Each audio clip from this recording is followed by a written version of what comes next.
Yeah, so obviously we've seen you know, an unbelievable compensation plan.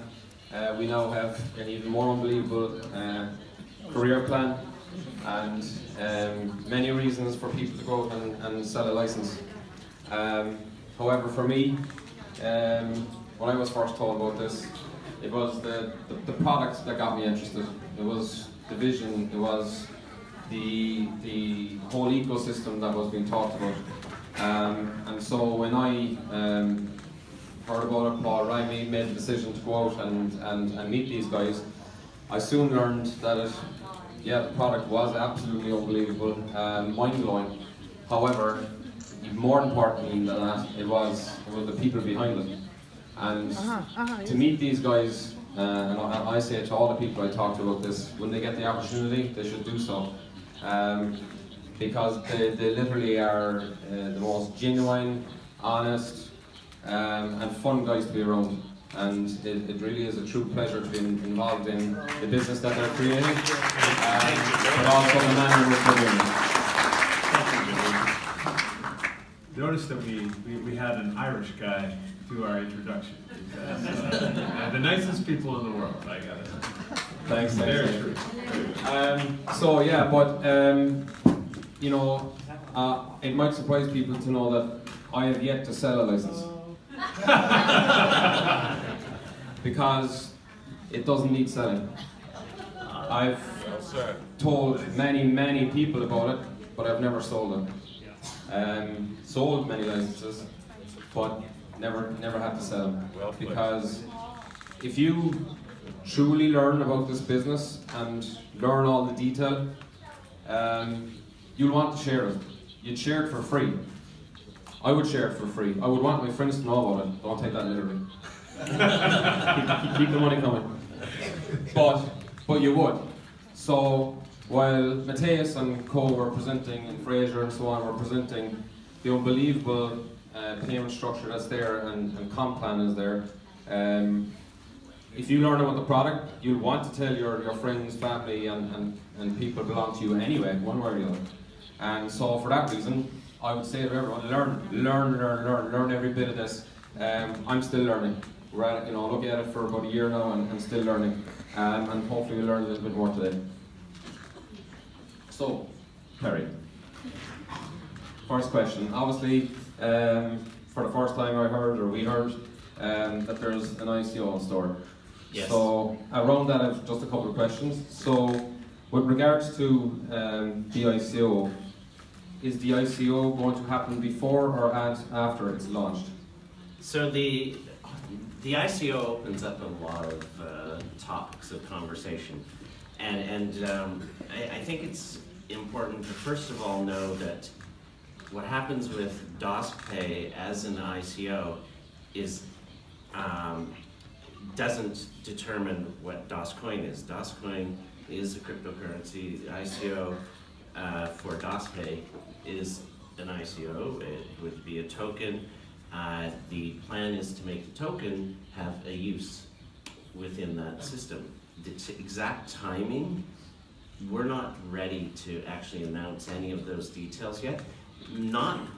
More because it's a matter of working properly. We, like everything that we've tried to do, work with the regulators and make sure that we're compliant and fully on side. And so it's the logical thing would be to do it just before, but that's not been ready. Okay, well I'll follow that question then with, or that answer with, do you see it having, I suppose, on Daspay in general, how is our time scale looking on that? Do we feel we're still on time with the original plans? Yeah, so if you recall, we've talked about this a number of times. The issue with with Daspay and the timing of it isn't that we need a lot of time to be ready for Daspay. The underlying technology already works with fiat currencies, and so there's not a big challenge. There are a lot of things that we want to do related to it, and apps and so on that aren't finished but will be finished. What is critical is the public exchange and having the liquidity that Blair was just talking about. So we have to have that public exchange open, Q1, it has to be sufficient liquidity, and then we can turn on that proverbial switch for Daspay. That has been always the case, it still is the case now. So Okay, we're so on track, the yes. ICO aspect won't have Doesn't any bearing on impact it, no, Okay. not at all. If I could just add on something related to your comments. Yesterday, after a couple of the presentations, I talked to some people in this crowd, and there seemed to be the impression that we were against ICOs. I personally believe ICOs are a fantastic capital raising platform. Having worked on Wall Street, I understand how difficult it is to meet all the compliance and legal requirements for a public listing. I think if you're a boy or girl genius somewhere in the world and you have a fantastic idea, that might be stopped because of all the regulation required. We believe in ICOs. I think we would all like them to be regulated because I think there's a great future for them if done in the right way. And one of the things to add to that is that, yeah, that is a worthy of applause. We're seeing these ICOs as being funded through, you would use Dascoin to, if it was a token that we were offering through an ICO, that would be done through your Dascoin. You know, like we see the Dascoin as the prime reserve currency in the middle of something. Let me expand on that. So part of the function that we were talking about yesterday in the brief talk that I did was the London office related to DOS Financial. One of the functions that it's going to serve is as being the gateway into the ecosystem is there are going to be other third-party ICOs that we will allow to come in permission-based onto this platform. And each one of those that come in will be using Dascoin to fund their idea or project. And so when you think about what that impact that has, so pick whatever example you want, if it's a $50 million or $30 million or $100 million ICO, that means that they have to acquire that much Dascoin to fund that. And so it creates, within our ecosystem, it creates demand, liquidity, it creates utility, and it creates scarcity because it's not like each of those get used. Those are 4 gems that are critical. We've talked for a very long time about behind the scenes activities that need to occur in order to drive the market. And I don't know of any other ecosystem that can systematically work on those. And if you look at what happened with Ethereum, for example, earlier this year when there was this massive influx of ICO activity and that volume which actually slowed the Ethereum network because of the volume that came in, it drove their price like crazy because the demand was so high. So there's great potential for us as an entire ecosystem here if we can do this well, and so look forward to it. So it is genuinely going to help us on both. Excellent, yeah, wow, that could be amazing.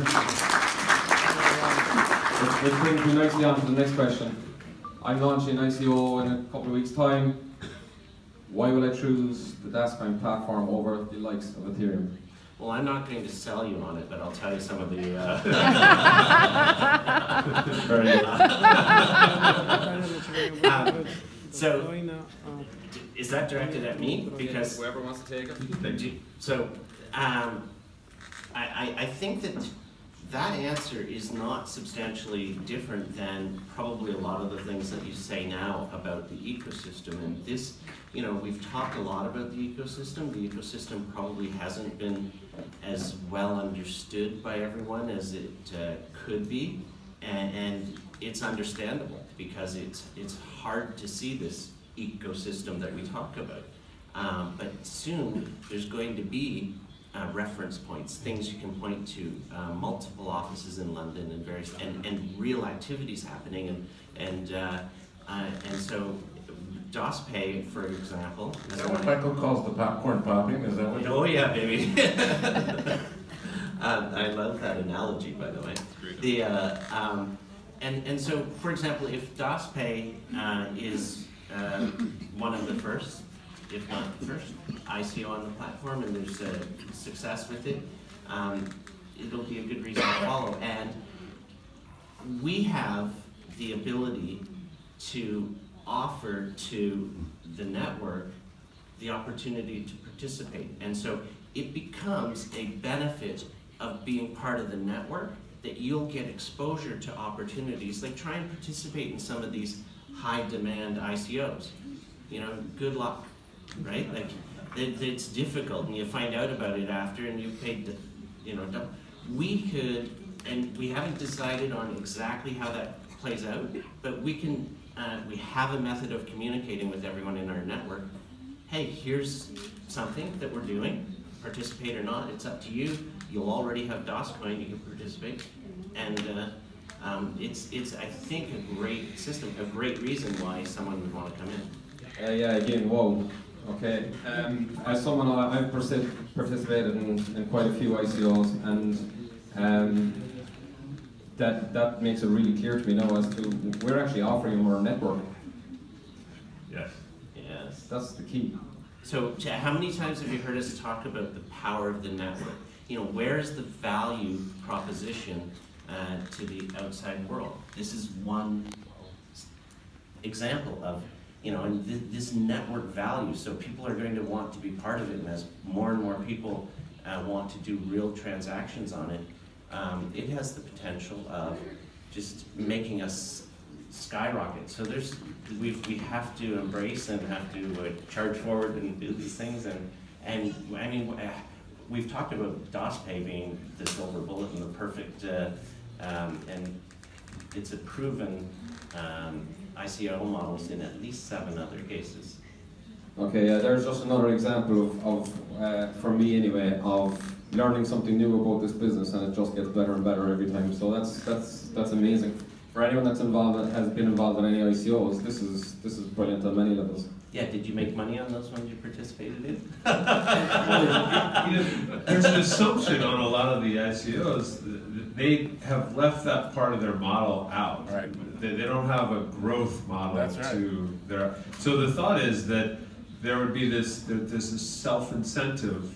You know, they know they distributed these tokens, and then it's because they distributed the tokens that, well, those people that got the tokens are going to go tell people about it. That's well, right. We believe in incentivizing and rewarding people for telling other people and spreading the word. And so that's a more solid way of growth for us. So I think it's a missing component in a little short-term thinking among these ICOs that, especially because they're so narrowly subscribed to, right? You're talking about how difficult it is to get into some of those.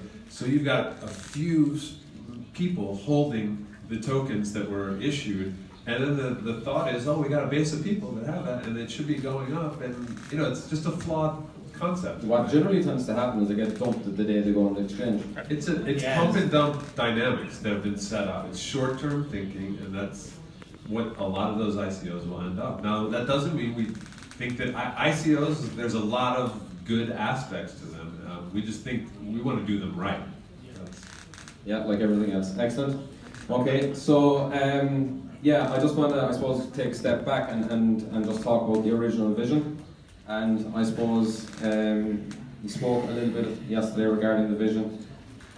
If we could, maybe Michael, if you might want to talk about just where the vision came from, and also other coins you looked at, might have got involved with, the benefits, the negatives of those, and I suppose what you learned from and then applied to Dascoin. Yeah, I would say that the number one influence on the vision for Dascoin comes from a mutual credit system called the Vier franc. And that was something that was developed in the 1930s, in the early part of the Depression, when there was a lot of business people in Switzerland that wanted to do business, had inventory, but they didn't have any credit because the banks had tightened on the credit. And so they decided to just trade amongst themselves, create a trading circle, bond themselves in using real estate, their Swiss real estate, and that keeps them honest, right? So no one could leave the trading circle. But then they're going to issue credit to one another, and they'll keep track of that credit. And it turned out to be a brilliant solution, and it kept things moving in Switzerland. And similar things were being done in Austria, and those were ultimately the state, the government decided that's competing against the currency, and they shut it down. But it thrived in Switzerland, it's thrived in other places. What was really driving this is that there's the possibility of creating a system that's a more appropriate exchange of value.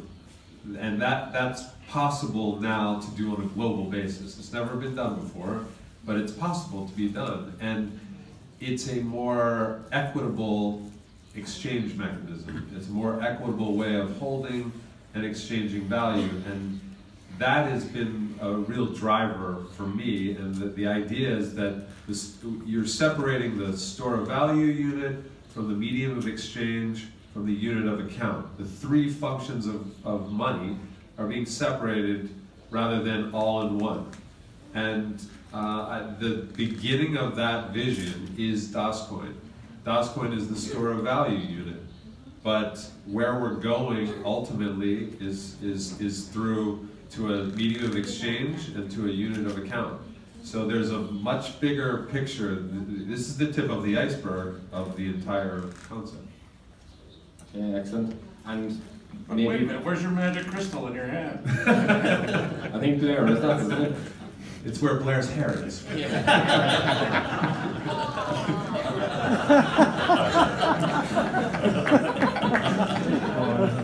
Naughty. Thanks for the crystal ball. So, and just if you could, obviously there's quite a bit of stuff on the internet regarding other coin involvement and so on. Could you touch on that a little Sure. bit? Just to review a little bit of timelines and what got you in, what got you out? So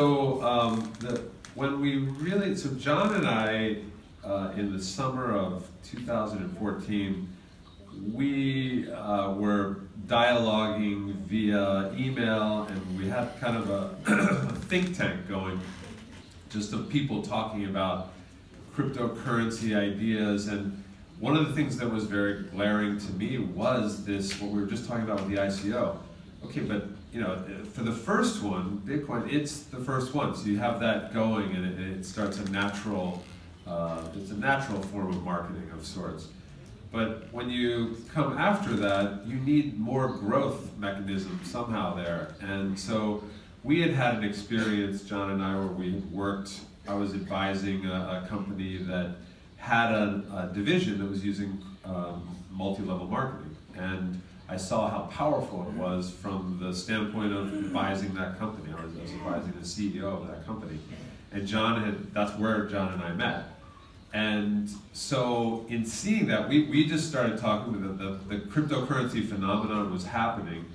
And John and I were just talking about, putting together those two elements of a strong network marketing element with the right type of cryptocurrency. And so that led us to just, beginning those discussions, but we really were, in the early stages and nothing really crystallized. And we were just, in depth doing a lot of research about the thoughts and ideas around it. We, where I famously came in contact with the concept of OneCoin. OneCoin had a model that I thought was very interesting. I was exposed to it in February of 2015, I believe it was. And I basically decided that I was researching the space, and I decided I wanted to actually go there and talk to the people behind the company. And I went there and did that. I actually brought a video crew. I didn't bring them. I actually hired them in Bulgaria to just videotape people in the company, and because I wanted to know more and I wanted to have it documented. I ended up buying, like any consumer, some of those, what they were offering was educational packages. I was never a employee, never a principal, I had no involvement with the management beyond just doing my research. Very much the way we've had people come and talk to us and do, so there was, that's been, something that has been twisted and taken out of context. I had one public interaction with that company, and that occurred in July they were about to go public, or excuse me, they were about to launch in the US. And I was asked to be on that call. When I went to Sofia, I actually met one of the top producers there, a guy by the name of Per Carlson, very nice gentleman, and we became friendly. And when they were about to launch in the US, he said, "Michael, could you get on that call? I like your knowledge on the subject, and I'd just like you to talk about it." So the one call that I spoke for less than 10 minutes at the end of a call, and that was famously, I've never, that was, I'm working for the company, owner of the, whatever it was, but it's very clear on that, anyone can hear this, that I was mainly talking about cryptocurrency and the potential of it. And then ultimately, I did say that company I thought was in position to beat Groupon's record of the first company to hit $1 billion in revenue. And I believe that may have happened, but that was literally the only comment I made about OneCoin at the time. Now, the most interesting part of that whole thing is, immediately after that call, my impression of what was about to happen was they were going to be opening in the US, which they did, but they had told me that they were going to do all the right filings that are required. There's something called the FinCEN in the US, I was very aware of this, and I immediately later that day after that call, looked up the FinCEN registration, and I did not see any OneCoin in that. And that disturbed me. I called the head of legal of that company, and they told me that they rationalized why that wasn't necessary. And that was not, that really disturbed me. So it was at that moment that I started to kind of end any involvement whatsoever with that company. And I maintained that company has a very strong marketing model. I am not here to tell you about their technology model or what they're doing technologically. I have no knowledge of that. But they have a strong model, and what was another motivator in talking about the beginning of this company was I wanted to protect that model, because if someone wasn't going to be doing something right, as we've been about everything, we wanted to do this right, because this model needs to be protected, because this is the model that spreads the prosperity, and to have that taken hostage by someone that's not operating it correctly would damage the possibilities. So that's really been a prime motivator to move and get this where it needs to go to protect that model. Because I do think that, obviously, we all believe that is a great model. We need the two things. We need the marketing and we need the technology. They work together. And you can't really, one without the other isn't going to get you there. So that's a little bit on that. Sorry. Great I answer. I wanted to handle that, and by the way, that's come up in a recent that I know most people here are very aware of, and so that's why I wanted to say that there's going to be a formal response to some information. The whole Malta affair will be formally responded to this week, and that will be contained in there as well as other things. Now, I am going to invite the gentleman, the one-sourced gentleman, to a debate, a public debate in Malta, and we're going to invite media, and anyone else that wants to come can come, and we're going to talk through these very false statements that were made. And so, we're at this point, we wanted to let our results speak for themselves and get to a point where we have an exchange that's working, that from soup to nuts here we have minting and then a working exchange, and at that moment we're going much more aggressively into the press realm, because we've been focused right now on getting to this point. Now we can start to be more engaging with our different media standpoint, and I think that we have some amazing people, and I think you got a sense of it yesterday. Imagine Anna, our new director, interacting with the fire, the really how strongly she stands for things, and then as well as all of the executives here. There's just such power on this, and we're going to blow away any controversy that's trying to get trying to be an obstacle to what we're doing. So. I think it's you're going to see a noticeable change in that, and some really look forward to that.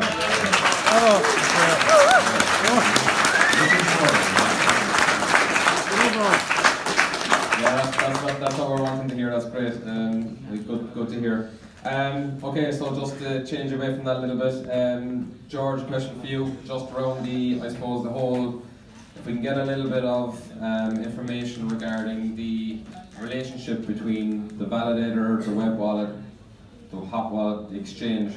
So if you can maybe just give us an example as to how someone would go and sell some coins, get those coins into their web wallet and withdraw euros.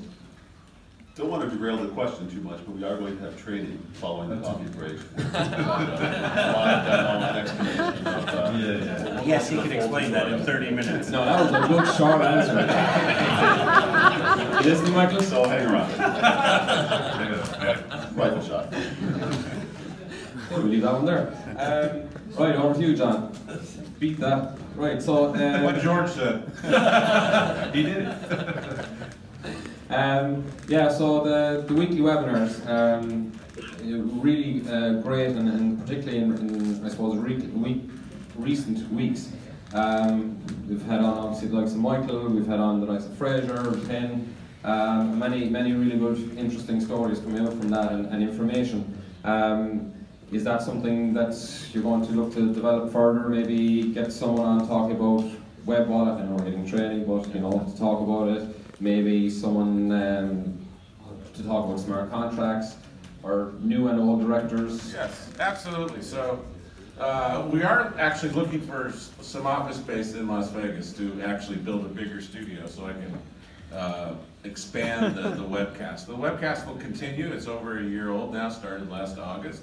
And I love having guests on. Michael's the superstar, of course, on the show. But yes, that's good. And now that we've got Ed and James behind us, setting up the production and managing the broadcast to help me put it together, because I have to manage the broadcast while I'm presenting, which has been a difficult thing. So I have to direct the show and talk at the same time, which is a little difficult. So yeah, we think that's a great forum. It's live. People can ask questions. I reply back in real time. I think it's a great thing. I've been doing streaming media for 21 years now, and I think it's a great forum for you guys to communicate with us. 100%. Yeah, if you want to be a guest, send me an email. You guys all know what my email is. New directors. What's that? New directors. Yeah. Get the new directors on. Oh, yes. Okay, that's something to talk about, sure. Yeah, absolutely. I'm always looking for new guests, and we've got a slate of people that we want to bring on and share information with you. Now that the team's behind us, we're going to see some more momentum behind it, I guess. Yeah, no, brilliant, because it's it's really good, and for the people who can get on live, it's great. But also, as you've said on it, the recordings are even more watched, and it's great to be able to share them with people and help in the learning. So yeah, excellent, thank you. Okay, so we've Michael, you spoke about where the vision came from. So I know you've got visions going into 10, 20 and 100 years with this, but the deep deep vault wallet or contracts are coming into place quite soon, I believe, and they're 2, 3, and 5 year. So I suppose with that in mind, and people that might be considering doing that, how do you see the next 2, 3, 5 years? Well, I think there's a lot that's going to happen in the next 2, 3, 5 years. Actually, there's a lot even in the next year. I don't want to get too deep into our roadmap, but I will say that the ecosystem is going to be flourishing. So we're going to be adding. There's so many elements that are going to start adding into this ecosystem. I will convey to this group that there is an element of, when I talked about the mutual credit system, that is something that we're ultimately going to incorporate. And I know that that's people, we want to be focused on what we're doing, and we've been trying to always make it our practice to focus on what's at hand. But that is where we will be adding, and it's another element of this cryptocurrency space that's not been talked about much yet, and that is the whole level of credit. So credit is in, everyone's very happy that cryptocurrency is a response to a highly inflated, so it's deflationary currency. At least once it's all issued, it's static and it's a deflationary currency. That's comforting after a crisis, right? But there's ways of doing credit that is more visible, more transparent, more in alignment with principles that will curb any abuses and that are more equitable. And so those things are going to be a part of our system. And so it's a more manageable side to the credit equation. It's almost like the innovation of blockchain, but applied to the credit facility, is something that's in our future. So that's coming. We're at the point where we've reached this point where we're similar, although just starting, but we're similar to the other 800 plus cryptocurrencies out there. And so we, for a long time, and as we've said, we introduced this concept more than a year ago. What does this look like 200 to 300 years from now? But we're at this point where it's now what's next, and this is where the ecosystem really starts to reveal itself, and all of these external things are going to start happening that will become visible. The order and exact timing we're working on, but it's a platform, and that's going to be just built upon. And we're really looking towards the creation. This ecosystem is a non-linear system as opposed to a linear system. So it is that we're looking for the highly sustainable ecosystem and the elements that are needed, and those balance each other. They become self-correcting. That's the kind of environment that we're looking to create. And so we don't. They're also in non-linear systems. They're very unpredictable. So they're more stable and sustainable. They're more sustainable, but they're not as predictable. So in answering that, you really can't get that far out, right? And there's so many interdependent parts that it is hard to get further out 5 years in specificity, but definitely in sustainability, that's just the beginning of where we're going. So. Okay, excellent. So we've only 37 more questions left. So, But I've got this side. So we'll ask one more. So short term. So as we know, the frequency lock is over here. So if you could just, I suppose, couple parts of the question. The frequency, do you envisage that it might bounce around a little bit now as an up and down, as people might decide to buy in an exchange rather than maybe a license? And if so, why will buying a license always be more preferable, or will it? I don't think that it'll be always more I think that the market is going to, there's going to be times where there should be a premium to buying in the open exchange, because there's no restriction at all. You know, whereas with the license you have a time element, so that should be reflected in the pricing.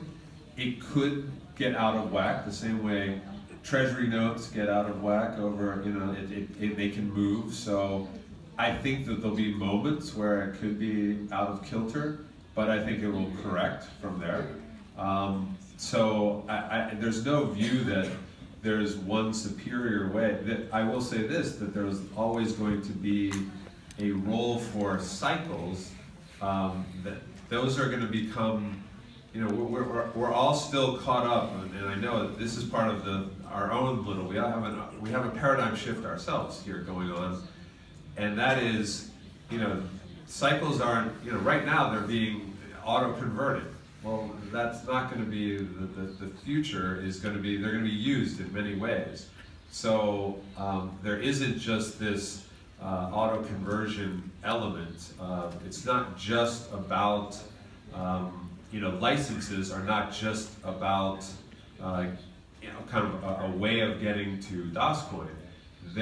So they're always going to have relevance. And I know a lot of people, you know, start to think, well, when Dascoin is fully issued, you know, you then have to stop selling licenses, and that's not the case, because there's going to be use for cycles. We just can't fully see it, but there's going to be a ton of services and applications that are on top of this network. So that's something.